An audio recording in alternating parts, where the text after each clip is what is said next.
देखो आकृति, मैंने कई बार समझाया है, अगर अच्छे से रहोगी तो हमारा रिश्ता निभा पाएंगे हम लोग।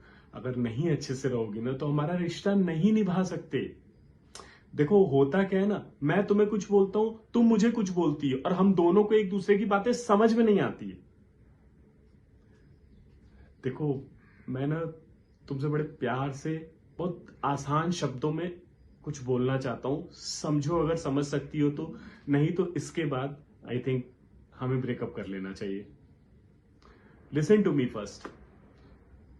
क्या होता है ना कि लड़कियों की आदत होती है हर चीज में, कहाँ जा रहे हो कहाँ नहीं जा रहे हो, ये दिखाओ वो दिखाओ, ऐसे करो वैसे करो, ये क्यों नहीं खाया वो खाया, ऐसी चीजें की ऐसी ऐसी बातें करती है ना वो, कि समझ में नहीं आता। और क्या होता है पता है, उसमें ना हम लड़के ना फ्रस्ट्रेट हो जाते हैं, और जब फ्रस्ट्रेट होते हैं हम पलट के कुछ जवाब देते हैं तो वो भी तुम्हें बुरा लगता है। हम करें क्या? हम अगर सही कर रहे हैं तो तुम्हारे हिसाब से गलत होता है, अगर हम गलत कर रहे हैं तब तुम्हारे हिसाब से सही होता है। तो यार समझने की कोशिश करो ना। मैं ये नहीं बोल रहा हूं कि मैं गलत कर रहा हूं, मैं बता रहा हूं तुमको कि तुम्हारी मेंटालिटी क्या होती है गर्ल्स की और बॉयज की मेंटालिटी क्या होती है।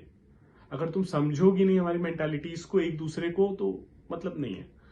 हम तुम्हारी मेंटालिटीज को समझते हैं, बिकॉज हम कभी कभी क्या होता है ना, हम इग्नोर कर जाते हैं तुम्हारी बातें, मतलब गर्ल्स की बातें हम बॉयज इग्नोर कर जाते हैं। उसका रीजन होता है क्योंकि हम नहीं चाहते कि छोटी छोटी बात पे झगड़े हो, छोटी छोटी बात पे फ्रस्ट्रेशन निकले एक दूसरे का।